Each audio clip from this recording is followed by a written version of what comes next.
혹시 병원에서 이런 말 한 번쯤 들어보신 적 있으신가요? 콜레스테롤 수치가 좀 높습니다. 그 말을 듣고 집에 돌아오는 길에 마음이 괜히 무거워졌던 기억 말입니다. 그런데 이상하지 않으셨나요? 아픈 데도 없고 숨이 찬 것도 아니고 당장 생활에 불편한 것도 없는데 왜 이 한마디가 이렇게 사람을 불안하게 만드는 걸까요? 오늘 이야기는 바로 거기서 시작합니다. 눈에 보이지 않고 소리도 없이 통증도 없이 우리 몸속에서 가장 먼저 늙어가는 곳, 바로 혈관 이야기입니다. 지금 이 방송을 듣고 계신 분들 가운데 나는 기름진 음식 많이 안 먹는데요. 튀김도 잘 안 먹고 고기도 줄였어요. 이렇게 말씀하실 분들 분명 계실 겁니다. 그런데도 혈관 수치는 왜 좋아지지 않을까요? 정말 문제는 우리가 알고 있는 그것, 기름진 음식일까요? 오늘 이 방송을 끝까지 들으시면 왜 콜레스테롤이 높아졌는지, 왜 양만으로는 늘 부족한지, 그리고 무엇이 혈관을 실제로 늙게 만드는지 조용히 차근차근 정리해 드리겠습니다. 급하게 결론부터 말씀드리지 않겠습니다. 라디오에서 사연 하나 읽듯이 차분하게 오늘의 이야기를 전해드리겠습니다. 병원에서는 흔히 나쁜 콜레스테롤이라는 말을 씁니다. LDL. 많이 들어보셨을 겁니다. 이 단어를 듣는 순간부터 사람들은 자동으로 이렇게 생각합니다. 아, 이게 문제구나. 그런데 사실은 조금 다릅니다. LDL이라는 것은 원래부터 나쁜 존재가 아닙니다. 오히려 우리 몸을 위해 꼭 필요한 역할을 하는 녀석입니다. 우리 몸 곳곳에는 지방이 필요합니다. 뇌도 그렇고 호르몬도 그렇고 세포 하나하나가 그렇습니다. 그 지방을 필요한 곳으로 옮겨주는 운반 역할을 하는 것이 바로 이 LDL입니다. 택배 기사처럼 필요한 물건을 싣고 정해진 곳으로 배달을 다닐 뿐입니다. 그런데 문제는 이 LDL이 상처를 입었을 때부터 시작됩니다. 멀쩡하던 택배 상자가 비를 맞고 찌그러지고 녹이 슬어버리면 사람도 그걸 받기 싫어하겠지요. 혈관도 마찬가지입니다. 정상적인 LDL이 아니라 상처 입고 변질된 LDL이 문제입니다. 그럼 이 LDL은 언제 어떻게 상처를 입을까요? 여기서 많은 분들이 기름진 음식, 삼겹살, 튀김 이런 것들을 생각하실 겁니다. 물론 영양이 전혀 없다고 할 수는 없습니다. 하지만 진짜 핵심은 다른 데 있습니다. 훨씬 더 자주 훨씬 더 많이 우리 혈관을 괴롭히는 것은 사실 기름이 아니라 당입니다. 밥이나 떡, 국수, 빵, 과자, 매일 먹는 평범한 음식들 말입니다. 이 음식들을 먹으면 우리 몸속 혈당이 빠르게 올라갑니다. 그 순간 간은 이렇게 반응합니다. 이 당을 다 쓸 수는 없겠구나. 그래서 남은 당을 지방으로 바꾸어 저장합니다. 그리고 그 지방을 LDL에 실어 혈관으로 내보냅니다. 이 과정이 하루 이틀이면 문제가 없습니다. 그런데 이게 수년, 수십 년 반복되면 혈관 속은 점점 복잡해집니다. 여기에 피곤함이 더해지고 잠이 부족해지고 스트레스가 쌓이고 운동이 줄어들면 혈액 속에는 산화라는 현상이 일어납니다. 쉽게 말하면 녹이 스는 것과 비슷합니다. 이때 LDL이 변합니다. 겉모습도 달라지고 성질도 달라집니다. 이제는 몸이 보기에 정상적인 물질이 아니라 치워야 할 물질로 인식됩니다. 그러면 우리 몸의 청소 담당 면역세포가 나섭니다. 혈관 벽에 달라붙은 이 변질된 LDL을 하나둘씩 먹어치웁니다. 문제는 그 양입니다. 너무 많아지면 면역세포도 감당을 못합니다.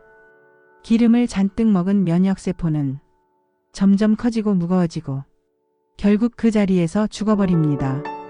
그 찌꺼기들이 혈관벽에 쌓이기 시작합니다. 이것이 우리가 흔히 말하는 혈관 속 찌꺼기, 플라크입니다. 이 플라크는 어느 날 갑자기 생기지 않습니다. 아프다고 신호도 보내지 않습니다.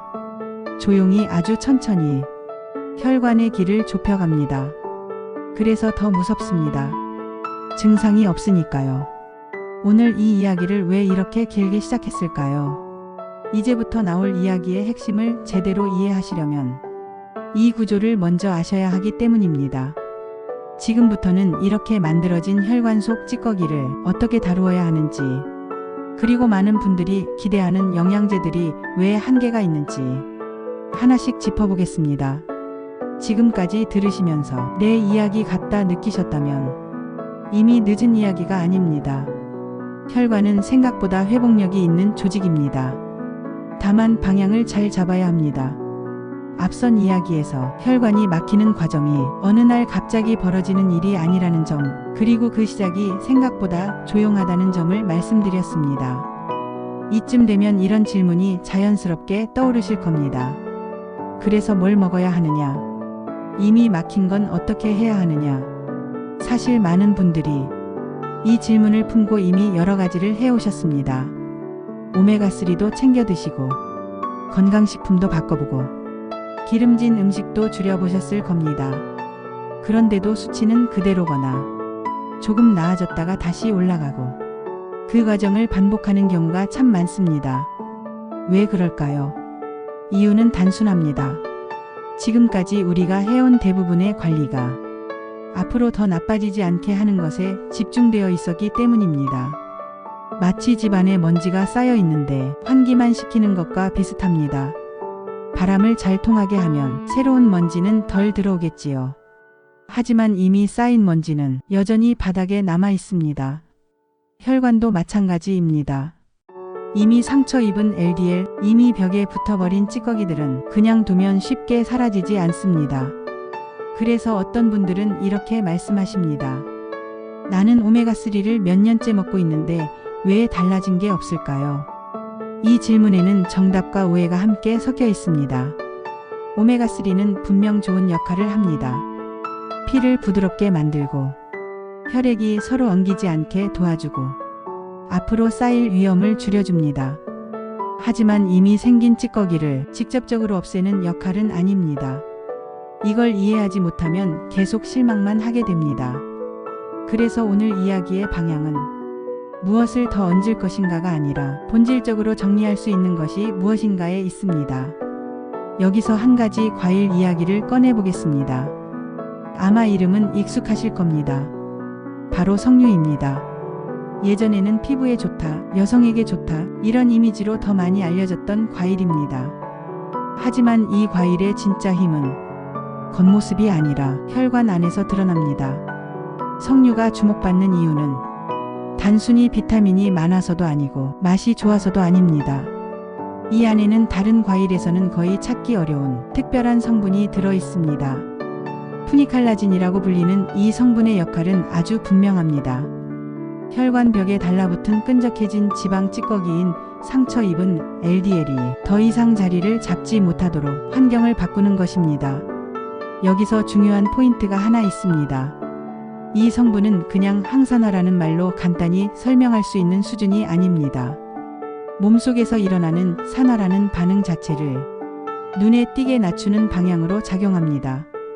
쉽게 말해 혈관 안에서 녹이 슬지 않게 만드는 힘이 아주 강합니다. 그리고 이 작용은 단기간이 아니라 지속적으로 일어납니다. 그래서 석류를 꾸준히 섭취한 분들 중에는 혈관 관련 지표가 서서히 그러나 확실하게 변화하는 경우가 많습니다. 또 하나 중요한 점이 있습니다. 혈관은 단순한 관이 아닙니다. 스스로 늘어나고 줄어들며 상황에 맞게 반응하는 살아있는 조직입니다. 그런데 나이가 들수록 이 기능이 둔해집니다. 잘 늘어나지 않고 금방 굳어버립니다. 석류는 혈관이 스스로 확장하려는 능력을 다시 깨우는 데에도 관여합니다. 혈관이 넓어지면 무엇이 달라질까요? 피가 더 빠르게 흐르고 정체되는 구간이 줄어듭니다. 찌꺼기가 한 곳에 머무를 시간이 자연스럽게 줄어듭니다. 막힌 길이 서서히 넓어지는 느낌이라고 생각하시면 됩니다. 여기에 더해 혈관 안의 염증 반응도 함께 낮아집니다. 염증은 혈관 문제의 시작점입니다. 상처가 생기고 그 자리에 찌꺼기가 달라붙고 그게 굳어지는 과정은 항상 염증에서 출발합니다. 이 염증이 줄어들면 새로운 문제의 씨앗도 함께 줄어듭니다. 그리고 또 하나 석류가 주목받는 이유가 있습니다. 혈관 속에서 갑자기 길을 막아버리는 혈전이라는 존재 때문입니다. 아무리 찌꺼기가 많아도 혈관이 완전히 막히지 않다가 어느 날 갑자기 문제가 생기는 경우 그 중심에는 혈전이 있습니다. 석류는 혈전이 만들어지는 환경 자체를 조금 더 부드럽게 바꿔줍니다. 이야기를 듣다 보니 이런 생각이 드실 수도 있습니다. 그럼 이 과일 하나면 다 되는 건가요? 여기서부터는 조금 더 현실적인 이야기를 해야 합니다. 아무리 좋은 것도 선택과 방법이 맞지 않으면 의미가 줄어듭니다. 자, 그럼 석류를 고를 때 무엇을 봐야 하는지, 어떤 형태가 도움이 되고 어떤 형태는 기대만큼 효과가 없는지, 그리고 언제 어떻게 섭취해야 혈관에 가장 유리한지 아주 구체적으로 이야기해 보겠습니다. 지금까지의 이야기가 이해되셨다면 다음 내용은 훨씬 쉽게 들리실 겁니다. 앞선 이야기까지 들으셨다면 이제 이런 궁금증이 생기실 겁니다. 석류 아무거나 먹어도 되나요? 마트에 있는 주스도 괜찮은 건가요? 이 질문은 정말 중요합니다. 왜냐하면 여기서부터 효과를 본 사람과 아무 변화가 없었던 사람이 확실히 갈리기 때문입니다. 먼저 한 가지 분명히 말씀드리겠습니다. 석류로 만든 것이라고 해서 모두 같은 힘을 가지고 있는 것은 아닙니다. 겉으로 보기에는 다 빨갛고 다 비슷해 보여도 안에 들어있는 성분의 차이는 생각보다 큽니다. 많은 분들이 가장 먼저 떠올리는 형태는 주스입니다. 마시기 편하고 맛도 부드럽고 부담이 적기 때문입니다. 그런데 여기에는 놓치기 쉬운 함정이 하나 있습니다. 대부분의 시판 주스는 알맹이 위주로 만들어집니다. 즙만 짜내고 껍질과 씨는 과정에서 사라집니다. 문제는 혈관과 관련된 핵심 성분이 알맹이보다 껍질과 씨 쪽에 훨씬 많이 들어있다는 점입니다. 쉽게 말해 가장 중요한 부분이 빠진 상태로 마시고 있는 셈입니다. 그래서 어떤 분들은 몇 달을 마셔도 잘 모르겠어요. 이렇게 말씀하십니다. 그건 몸이 둔한 게 아니라 선택이 맞지 않았을 가능성이 큽니다. 석류의 혈관 효과를 기대하려면 첫 번째 기준은 통째로 사용되었는지 여부입니다. 껍질과 씨까지 함께 갈아 넣었는지 아니면 겉으로만 그럴듯하게 보이는지 이 차이가 큽니다. 두 번째 기준은 성분표입니다.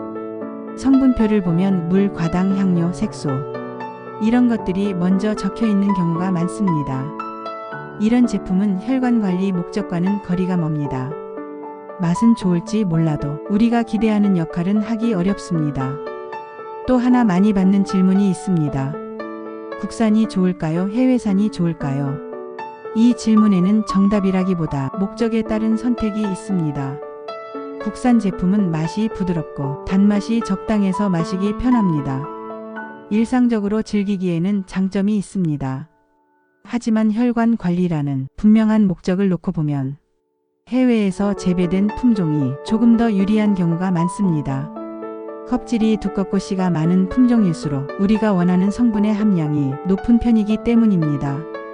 맛은 조금 시거나 떨게 느껴질 수 있습니다. 하지만 이건 약점이 아니라 특징에 가깝습니다. 혈관을 생각한다면 입맛보다는 내용을 먼저 봐야 합니다. 이제 어떻게 먹어야 하는지 이야기해 보겠습니다. 섭취 시간은 생각보다 중요합니다. 혈관을 정리하는 목적이라면 아침 공복이 가장 좋습니다. 밤사이 몸에 쌓인 염증성 물질과 산화된 환경을 아침에 바로 다루는 것이 효율적이기 때문입니다. 양은 많이 먹는다고 더 좋아지지 않습니다. 적당함이 가장 중요합니다. 처음에는 소량으로 시작해서 몸의 반응을 보는 것이 좋습니다. 속이 예민하신 분들은 물에 희석해서 드셔도 괜찮습니다. 중요한 건 꾸준함입니다. 하루 이틀 마시고 변화를 기대하기보다는 몸이 서서히 방향을 바꾸는 시간을 주는 것이 필요합니다. 여기서 또 하나 자주 나오는 질문이 있습니다. 발효된 형태는 어떤가요? 젤리나 캡슐은 괜찮나요? 솔직하게 말씀드리면 혈관 목적이라면 가공이 많아질수록 효율은 떨어집니다. 발효 과정에서 우리가 기대하는 성분이 줄어드는 경우도 많고 가공식품은 편의성은 높지만 핵심 역할은 약해집니다. 결국 답은 단순합니다. 껍질과 씨까지 통째로 사용된 순수한 형태, 그리고 불필요한 것이 최대한 들어가지 않은 것. 이 기준만 지켜도 절반은 성공입니다. 이제 다음 단계로 넘어가야 합니다. 앞에서 이야기했던 오메가3와의 관계입니다. 같이 먹어도 되는지, 어떻게 나눠 먹는 것이 좋은지, 역할은 어떻게 다른지. 다음은 이 두 가지를 어떻게 조합해야 혈관 관리가 훨씬 쉬워지는지 정리해 드리겠습니다. 앞에서 이야기한 그 과일에 대해 어느 정도 감이 잡히셨을 겁니다. 그리고 자연스럽게 이런 생각도 드셨을 겁니다. 그럼 내가 먹고 있는 오메가3는 어떻게 되는 걸까? 이 질문을 꺼내는 순간 많은 분들의 표정이 비슷해집니다. 이미 챙겨 먹고 있는 게 있으니까요. 괜히 그동안 해온 관리가 헛수고가 된 건 아닐지 걱정도 섞여 있습니다. 먼저 분명하게 말씀드리겠습니다. 오메가3는 여전히 중요한 역할을 합니다. 버릴 필요도 없고 중단할 이유도 없습니다. 다만 역할이 다를 뿐입니다. 앞에서 비유를 하나 들자면 혈관 속에 쌓인 찌꺼기를 정리하는 과정이 있었다면 오메가3는 그 정리된 길이 다시 더러워지지 않도록 도와주는 역할에 가깝습니다. 이미 생긴 문제를 다루는 것과 앞으로 생길 문제를 막는 것은 접근 방식이 다를 수밖에 없습니다. 그래서 이 둘은 서로 경쟁 관계가 아니라 보완 관계입니다. 한쪽만으로는 늘 부족하게 느껴졌던 이유도 여기에 있습니다. 그럼 같이 먹어도 괜찮을까요? 결론부터 말씀드리면 괜찮습니다. 흡수 경로도 다르고 몸에서 작용하는 위치도 다르기 때문에 서로 방해하지 않습니다. 오히려 함께할 때 전체 흐름이 더 부드러워집니다. 다만 조금 더 효과적으로 먹고 싶다면 시간을 나누는 것이 좋습니다. 그 과일은 공복에 드시는 것이 유리합니다. 아침에 몸이 아직 음식의 영향을 받지 않았을 때 혈관 안쪽 환경에 직접적으로 작용하기 때문입니다. 반면 오메가3는 식사와 함께 먹는 것이 좋습니다. 지방과 함께 들어올 때 흡수가 더 잘 되기 때문입니다. 그래서 가장 많이 권해드리는 방식은 아침에는 공복에 과일을 먼저 그리고 식사 후에 오메가3를 챙기는 방식입니다. 만약 생활 패턴상 이렇게 나누기 어렵다면 같은 시간에 드셔도 큰 문제는 없습니다. 중요한 건 지속적으로 같은 방향을 유지하는 것입니다. 이쯤에서 또 하나 꼭 짚고 가야 할 이야기가 있습니다. 모두가 똑같은 양으로 섭취해도 괜찮은 걸까? 라는 질문입니다. 정답은 그렇지 않다입니다. 위장이 예민한 분, 속이 자주 쓰린 분, 공복에 불편함을 느끼는 분들은 처음부터 많은 양을 드실 필요가 없습니다.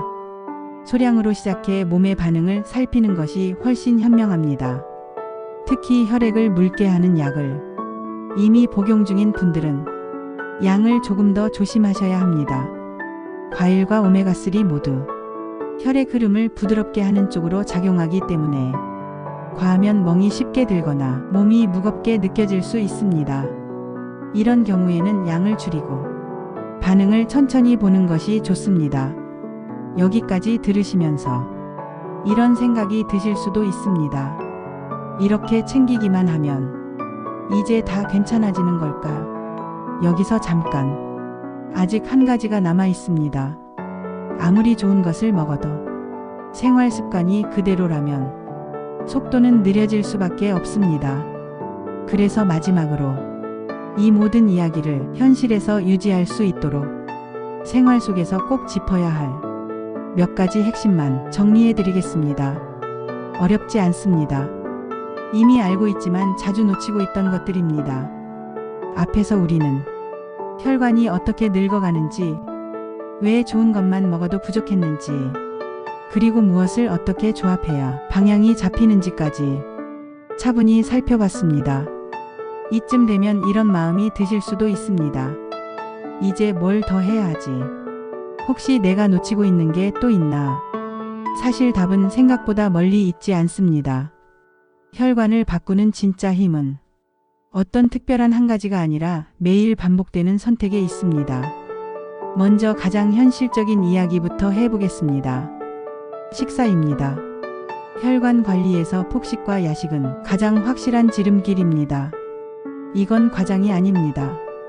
밤이 되면 우리 몸의 대사는 낮과 완전히 달라집니다.